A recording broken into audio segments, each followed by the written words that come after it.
आपने मेरे चैनल को अभी तक सब्सक्राइब नहीं किया है तो सब्सक्राइब कर दीजिए, बेल आइकन घंटी को भी दबा दीजिए ताकि आपको नए से नए वीडियो देखने को मिल सकें। आज मैं आपको नरक की यातनाओं के बारे में कुछ बताना चाहती हूँ। मुझे कुछ ज़्यादा जानकारी तो नहीं है, पर कहते हैं कि नर शरीर धरी जे पर पीरा करहीं ते सहसई महाभव भीरा। जो मनुष्य का शरीर पाकर भी दूसरों की सहायता नहीं करते हैं और दूसरों को पीड़ा पहुंचाते हैं, उनको नरक में जाना पड़ता है। वैसे तो संसार में केवल मनुष्य ही एक ऐसा जीव प्राणी है जो कि अच्छे कर्म करके देवता बन सकता है।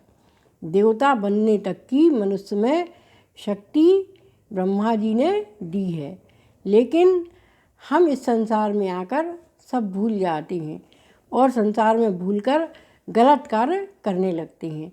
बहुत से लोग तो जीवों को मारकर और उनका मांस भी खाते हैं। आजकल तो गौ मांस भी खाने लगे हैं।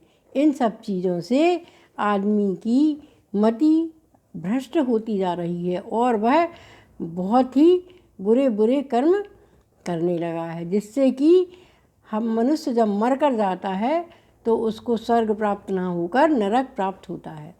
इसी संदर्भ में मैं आपको एक लघु कहानी सुना रही हूँ। जब युधिष्ठिर का शरीर छूटा तो युधिष्ठिर को धर्मराज माने यमराज के दूत जो है उनको नरक दिखाने के लिए ले गए, नरक के रास्ते से ही ले गए। और उन्होंने एक बार जो है सत्यभामा एक बार झूठ बोला था कि जो है उनके गुरु का जो पुत्र था अश्वत्थामा मर गया है, पर दूसरे लोगों के कहने पर कि नहीं वह जिंदा है।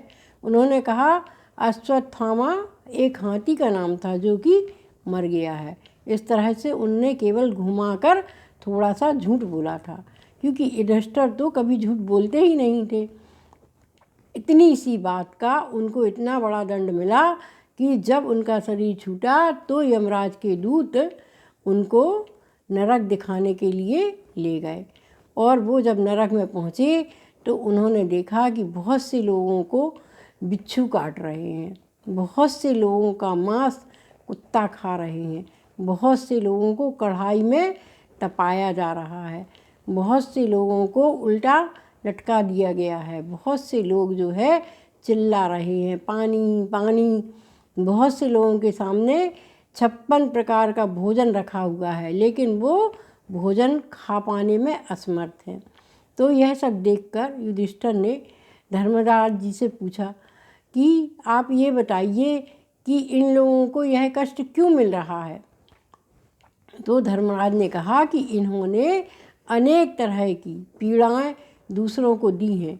किसी की हत्या की है, किसी का धन चुरा लिया है, किसी को जो है झूठे केस में फंसा दिया है, कई किसी लोगों ने गौमांस खाया है, किसी ने अधर्म किया है, किसी ने परनिंदा की है।